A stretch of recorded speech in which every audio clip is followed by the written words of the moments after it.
Halo, ada yang pernah melihat rumus Excel seperti ini? Atau formula Excel yang kayak gini nih? Ini biasanya susah banget dibaca ya.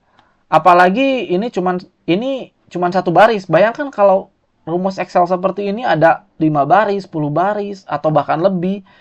Ini sangat membingungkan ya. Ini diambil dari mana? Ini untuk apa? Kenapa menggunakan fungsi filter di sini atau choose di sini misalkan. Nah, sebetulnya ada cara bagaimana supaya rumus Excel kalian lebih mudah dibaca dan lebih terlihat profesional. Nah, di video ini kita akan bahas tips itu. Oke, hal pertama yang bisa kalian lakukan untuk membuat rumus Excel kalian lebih mudah dibaca adalah dengan menggunakan baris baru dan indentasi atau line break dan indentation. Jadi kalau teman-teman tahu, dalam dunia coding itu biasanya sebetulnya ini mirip coding ya, formula Excel itu mirip coding. Hanya saja biasanya pengguna Excel membuat satu baris kayak gini. Sementara di dunia coding menulis rumus Excel menulis kode mereka itu bisa di beberapa baris.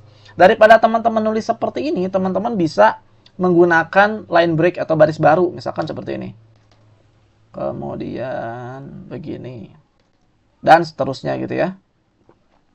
Nah, ini tuh membuat rumus kalian lebih mudah dibaca dan lebih bersih gitu ya. Jadi, oh, ini itu misalkan karena kita menggunakan fungsi let, kita bahas nanti fungsi let. Ini tuh variabelnya, kemudian itu value-nya, dan seterusnya. Ini tuh membuat rumus kalian yang tadinya susah dibaca menjadi mudah dibaca. Sehingga ketika nanti kalian suatu saat misalkan harus memodifikasi rumus kalian, oh, dengan menggunakan line break dan indentasi seperti ini, kalian lebih mudah untuk membacanya gitu. Ini maksudnya apa dan lain sebagainya. Gitu ya, termasuk indentasi ini.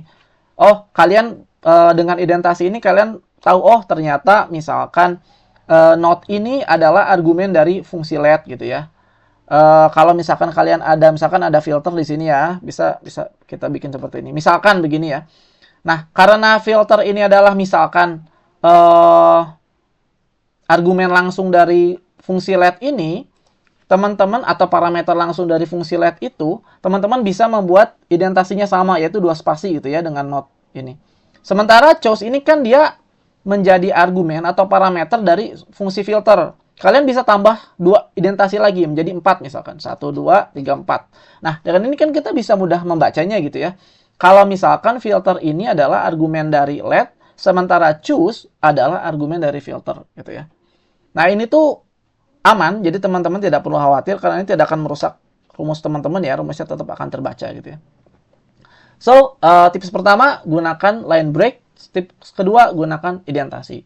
Kemudian, tips ketiga buat teman-teman, yang bisa teman-teman gunakan supaya rumus Excel teman-teman mudah terbaca, adalah menggunakan fungsi let ya.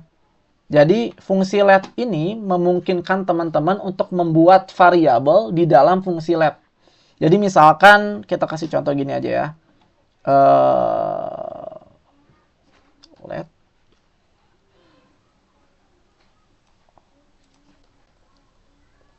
Nah, kita bikin variabel misalkan X.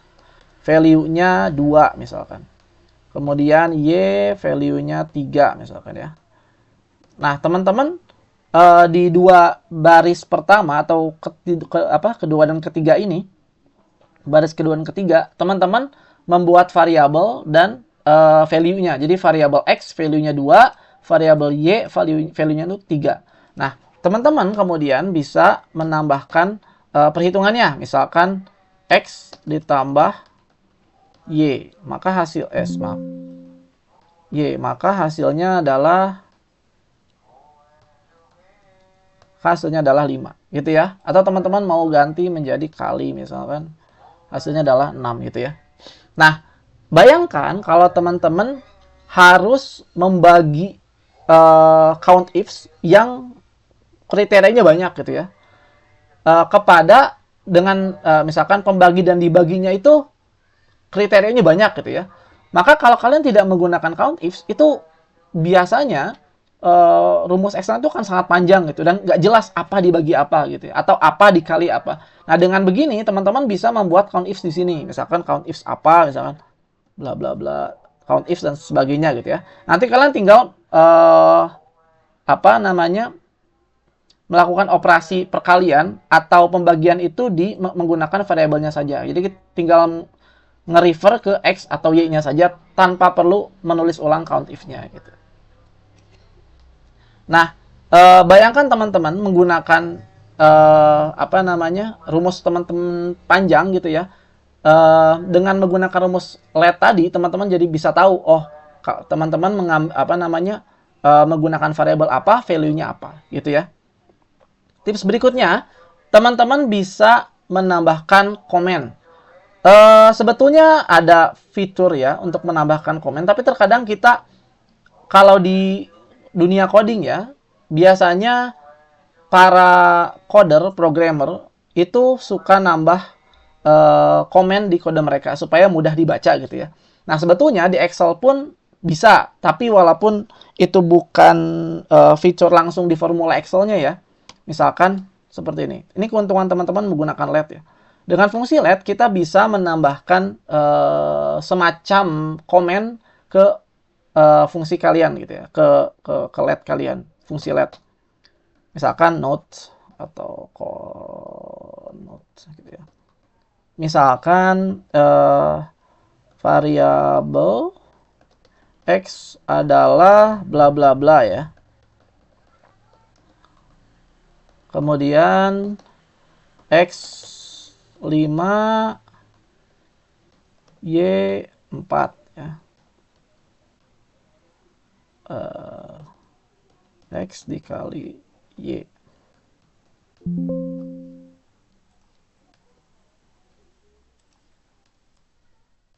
Nah, hasilnya adalah 20. Note ini kalian bisa modifikasi sesuai dengan kebutuhan kalian. Misalkan kalian mau ngejelasin bahwa variabel X itu diambil dengan kriteria bla bla bla gitu ya. Sehingga suatu saat ketika kalian harus memodifikasi rumus kalian, kalian tidak perlu susah-susah untuk ingat-ingat sebetulnya itu kriterianya apa saja gitu ya. Nah, berikutnya teman-teman juga bisa menggunakan name range. Name range itu kalian bisa memberi nama ke range tertentu. Misalkan kalian punya sel berisi total ya. Totalnya itu katakanlah 80. Nah, teman-teman mau memberi nama ke sel ini ya. Tinggal tulis di sini, pergi ke name box di sini ya, kasih nama misalkan total dana misalkan ya. Nah, kalian bisa melakukan mereferensikan sel ini dengan menuliskan total dananya saja. Misalkan begini. Total dana dikali 100. Nah, gitu ya. Kalau kalian punya banyak sel semacam ini, daripada kalian bolak-balik ke menuliskan selnya, menuliskan ini membuat kode teman-teman jadi mudah terbaca gitu ya. Nah, kita akan tunjukkan ke 5 tips ini di file latihan yang sudah saya bikin di sini. Ini ada file berupa file dummy ya, file nama siswa beserta kelas, mata pelajaran, nilai, dan target gitu ya. Status di sini maksudnya status apakah si siswa itu lulus atau tidak. Karena siswa ini misalkan nilainya 85 sementara targetnya 90, maka value di sini adalah false karena nilainya itu di bawah target gitu ya. Nah, sekarang kita akan mempraktekkan bagaimana menggunakan kelima tips tadi dalam menulis rumus Excel ya, supaya rumus itu lebih mudah terbaca. Oke, di sini kita akan mencari nilai rata-rata dari mata pelajaran dan kelas. Jadi kolomnya itu adalah kelas. Kita punya kelas A, B, dan C. Di kolom mata pelajaran ini kita punya row atau baris berisi nama-nama mata pelajarannya gitu ya. Oke, pertama kita akan menggunakan rumus let ya. Kita gunakan rumus let. Oke, pertama kita butuh variabel mata pelajaran ya. Kita kasih nama misalkan matpol. Nah, mata pelajarannya adalah data. Kenapa data? Karena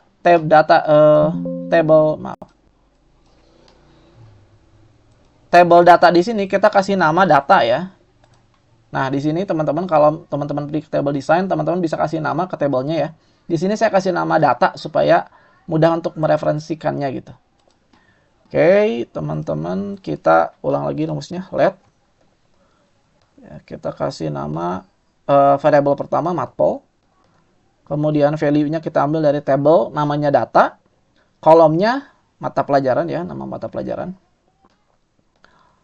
Kemudian kita juga butuh kelas. Kita kasih kelas di sini data kelas ya. Kemudian kita butuh kolom nilai. Karena nilai itu angkanya akan kita rata-ratakan ya. Kita kasih nama nilai, kemudian data nilai. Oke. Nah, sekarang kita sudah punya variabel yang akan kita gunakan untuk menghitung si rata-rata setiap mata pelajaran ini, gitu ya. Kita kasih notes dulu. Nggak perlu sih sebetulnya, ini cuman tambahan aja. In case teman-teman mau tahu bagaimana cara menggunakannya gitu ya. Kita kasih nama, apa namanya, note gitu ya. Kasih nama variabel gitu ya. Oke, kita kasih jarak 2 line break ya, 2 baris baru. Nah, kemudian di sini kita menggunakan rumus Excel-nya. Fungsi average-nya gitu ya. Average ifs. Kalau teman-teman perhatikan, ini note, matpol, kelas, nilai, dan average if itu merupakan parameter atau argumen langsung dari let itu ya. Nah, sementara average if ini dia punya argumen sendiri gitu ya. Berupa average range, kriteria range, dan seterusnya. Nah, ini supaya lebih mudah terbaca, ini sih preferensi teman-teman ya. Cuman kalau saya lebih suka untuk menulisnya seperti ini. Jadi kita tambahkan 2 indentasi baru. Ini 2 misalkan di sini. Nah, di sini kita mau apa yang mau di-average-kan nilainya misalkan. Kemudian kriterianya matpol. Kemudian apa namanya? Kriterianya ini. Kemudian atau lebih mudah terbaca bisa kayak gini nih, teman-teman. Nah, kenapa ini sendiri? Karena ini itu adalah range apa namanya average range-nya itu ya, atau kolom yang nanti akan dirata-ratakan. Kemudian ini kita bisa kasih misalkan kelas ya, karena kita mau ngelihat kelas A gitu ya, B, C dan seterusnya. Kelas adalah ini misalkan ya. Kemudian kita kunci ya, karena kita mau tarik ke bawah. Nah, tetap begini, kemudian LED-nya seperti ini. Nah, kalau mau gini gimana ya? Nggak apa-apa, sama aja gitu ya. Ini hanya biar mudah diterbaca aja.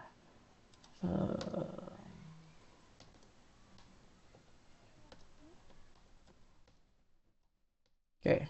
Nah, teman-teman dapat di sini ya, angkanya 83. Teman-teman bisa tarik. Nah, hasilnya akan keluar dengan sendirinya ya. Nah, bayangkan dengan melihat seperti ini lebih mudah terbaca. Suatu saat teman-teman kembali, misalkan rumusnya harus dimodifikasi, teman-teman tinggal ngelihat, oh ini itu variabel misalkan, atau teman-teman kasih note satu lagi misalkan. Nah, di sini kasih note 2, note 2 misalkan. Rumus misalkan ya. Nah, ini mudah ya teman-teman untuk apa namanya, untuk dimodifikasi ke depannya. Dan kalau misalkan ada orang lain nanti yang mau memodifikasi rumusnya teman-teman, dia juga mungkin akan lebih mudah baca. Oh, ini ngambilnya dari sini. Oh, ini tuh rumus. Oh, ini tuh variabelnya dan sebagainya gitu ya. Untuk bikin mudah lagi, sebenarnya kita bisa melakukan ini teman-teman. Selain kita kasih nama range-nya ya, kita select dari bahasa Indonesia sampai sosiologi. Kita kasih nama misalkan apa ya, MP ya, mata pelajaran ya. Nah, di sini kita hapus dulu ininya supaya tidak error. Nah, kita kembali lagi ke rumusnya. Teman-teman bisa ganti matpel ini dengan MP.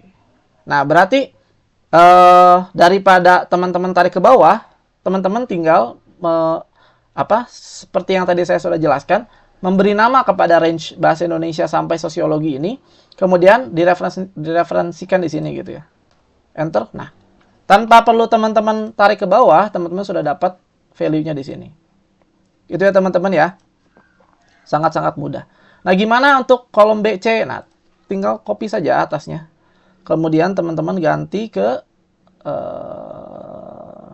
ini ganti menjadi D. Gitu ya. Copy lagi, ini ganti menjadi C gitu. D misalnya. Sorry. Oh, ini D ya. Oh, ini E, sorry. Ini E. Itu ya. Nah, saya sudah punya satu tab latihan lagi. Di sini kita akan mencari pass rate berdasarkan mata pelajaran, dan juga kita akan membuat bagaimana caranya ketika mata pelajaran tertentu dipilih, data-datanya akan keluar. Jadi kolom-kolom yang kita sudah sediakan di sini akan menunjukkan value yang berdasarkan dari mata pelajaran yang kita pilih gitu ya. Oke, pertama kita akan hitung pass rate atau berapa banyak jumlah anak yang lulus di mata pelajaran ini yang diselect di sini dibagi total keseluruhan siswa gitu ya. Nah, kita seperti biasa kita akan gunakan rumus let, kemudian berarti kita ingin tahu berapa banyak total siswa yang lulus gitu ya. Berarti kita butuh matpel. Pertama kita butuh matpel. Kita kasih nama dulu ya. Kita kasih nama apa ya? Kita kasih nama subjek aja ya. SBJK. Nah, oke. Di sini kita bisa menggunakan fungsi let lagi. Kita bikin matpel. Mata pelajarannya, kita bikin variabel matpel, kemudian value-nya adalah SBJK gitu ya. Kemudian kita juga butuh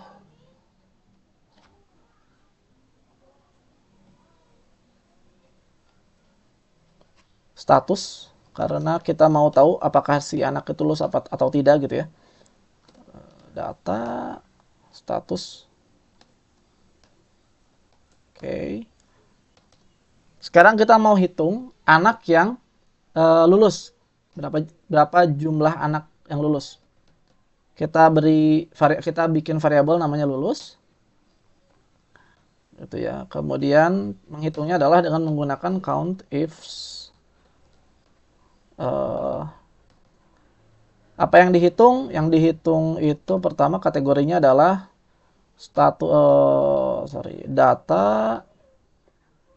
matpel ya.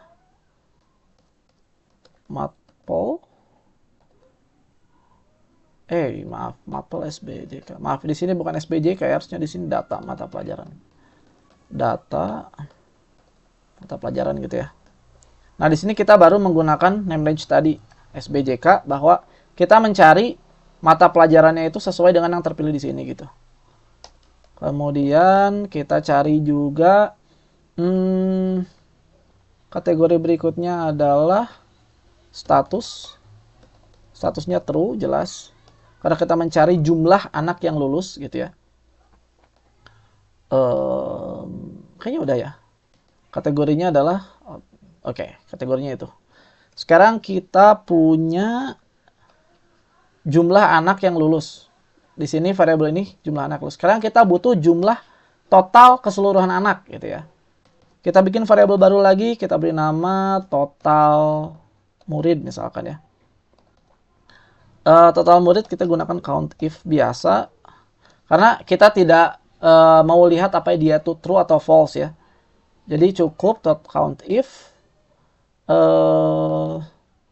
matplotlib sama dengan sbjk gitu ya. Nah, di sini teman-teman bisa kasih jarak satu line break lagi supaya terbaca. Jadi ini tuh variabel, kita kasih perhitungannya di sini. Perhitungannya apa? Yaitu lulus dibagi total murid. Gitu ya. Nah, kita dapat pas rate-nya 0,4, kita bikin lebih enak dibaca ya. Kita bikin dalam bentuk percentage. Kita kasih 2 desimal. Oke, sekarang kita coba ganti ke ekonomi, kimia, matematika, dan seterusnya. Gitu ya teman-teman ya. Nah, teman-teman lihat sendiri ya, ini lebih mudah dibaca ketimbang teman-teman bikin ini di satu baris. Nah, sekarang kita pengen lihat juga di sini, siapa saja sih nama-nama anak-anak yang mengambil ujian ekonomi atau ujian mata pelajaran yang dipilih di sini gitu ya. Kemudian kita pengen tahu juga nilainya berapa dan lulus atau tidak gitu ya. Nah, di sini kita mau mencoba bagaimana caranya mengkombinasikan fungsi let dengan fungsi filter. Jadi fungsi filter itu fungsi yang digunakan untuk memfilter data sesuai dengan kriteria tertentu gitu ya. Nah, kombinasi let dan filter ini itu sangat-sangat powerful ya. Bisa membuat rumus kalian itu menjadi sangat-sangat mudah dibaca. Oke, kita bikin dulu fungsi let-nya seperti biasa. Oke, sekarang kita butuh apa? Kita butuh variabel matplotlib lagi. Kemudian matplotlibnya itu kita ambil dari data, tabel data, kolomnya mata pelajaran. Kemudian kita juga butuh matplotlib aja ya. Kita butuh mata pelajaran. Oh ya, kita hanya butuh mata pelajaran ya. Oke. Kita butuh mata pelajaran, kemudian rumus filternya di sini. Pertama yang kita mau filter adalah kita gunakan choose ya. Sebetulnya kita bisa menggunakan hashtag atau hashtag gitu ya, rumus hashtag. Cuman hanya versi Excel tertentu yang bisa menggunakan fungsi hashtag itu ya, tidak semua versi Excel. Excel yang saya gunakan di sini tidak support hashtag ya. Jadi di sini kita gunakan choose. Kenapa menggunakan choose? Kita akan memilih kolom mana saja yang kita ambil dari tabel data tadi gitu ya. Supaya nggak kita ambil semuanya. Apa aja yang mau kita ambil? Yang kita ambil adalah kita bikin identasi lagi ya supaya gampang ya. Kolom apa saja kita mau ambil? Oh ya, kita butuh di sini kolom pertama kan nama ya, berarti kita butuh variabel nama di sini. Nama, data,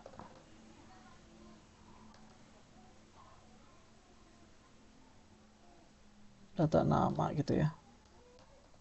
Kemudian kelas, data, kelas. Kemudian butuh juga nilai, data, nilai. Kemudian butuh juga status, data, status gitu ya. Oke. Nah, di sini kita kita kasih line baru ya supaya lebih jelas saja.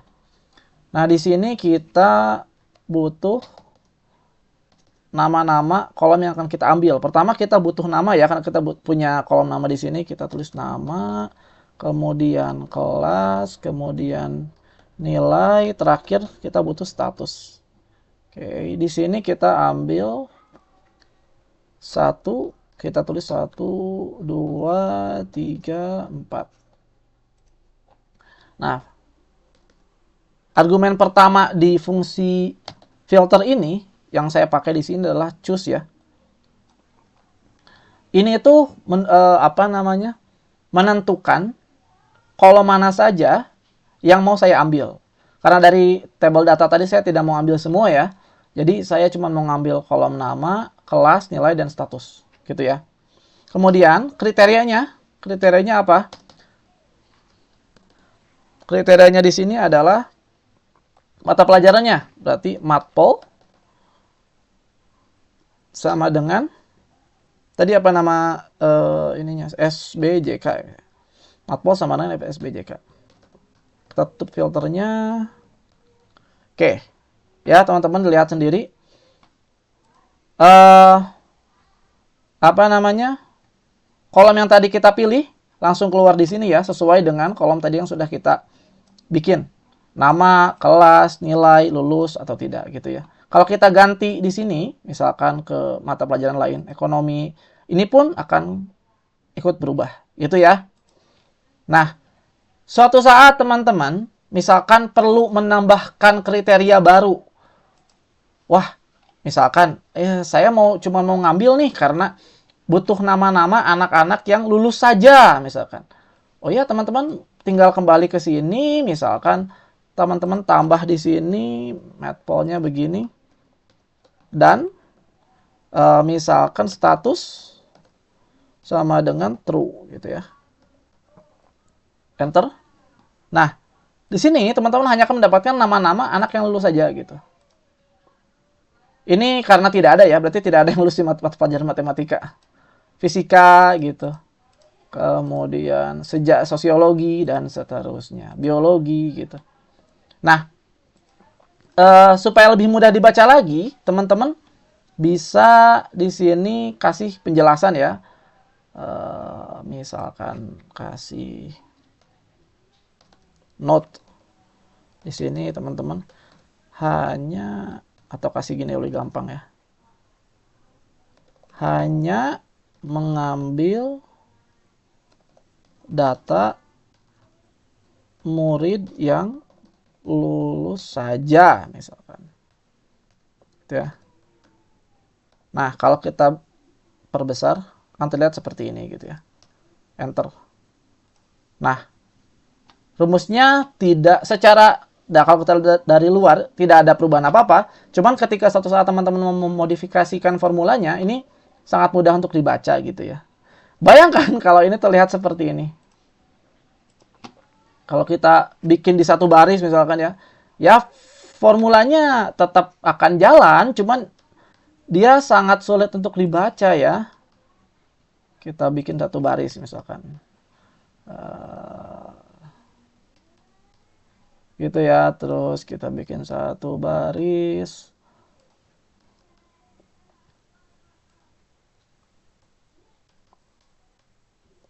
Kita bikin satu baris. Tuh, ini belum beberapa baris saja, ini udah ngejelimet ya teman-teman. Bener nggak? Oh ya bener. Oh nggak, no. Ini, nah kurang ini. Kemudian ini kita naikkan juga. Ini juga.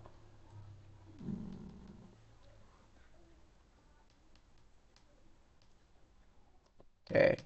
Nah, kita cuman punya dua dua baris di sini, gitu ya. Tapi, wah ini ketika misalkan teman-teman resign dari tempat kerja, gitu, kemudian ada orang lain yang menggantikan teman-teman dan harus melakukan modifikasi terhadap rumus teman-teman, dia, wah mungkin ini apa nih maksudnya nih kok, wah tiba-tiba ada SBJK, apa nih SBJK dan lain sebagainya, gitu ya. Ini cukup sulit untuk dibaca. Dan imagine ya kalau misalkan teman-teman salah menulis, misalkan ya, kurang koma di sini. Nah, tiba-tiba, loh kok ini null? Apa nih kok tiba-tiba error gitu kan? Kalau teman-teman nulis rumus seperti ini susah banget kalau teman-teman untuk menemukan kesalahannya atau tempat errornya tuh di mana gitu ya. So, teman-teman, mulai sekarang gunakan tips tadi, yaitu satu, gunakan line break, identasi, menggunakan rumus let, kemudian menggunakan name box ya, range-nya itu dikasih nama atau name range, kemudian tambahkan komen jika perlu. Nah, dengan 5 tips ini teman-teman bisa membuat rumus teman-teman lebih mudah dibaca, lebih mudah dilacak kalau ada error, dan terlihat lebih profesional. Oke, demikian yang bisa saya sampaikan. Kalau teman-teman ada pertanyaan silahkan ditaruh di comment section. Sampai jumpa di video berikutnya.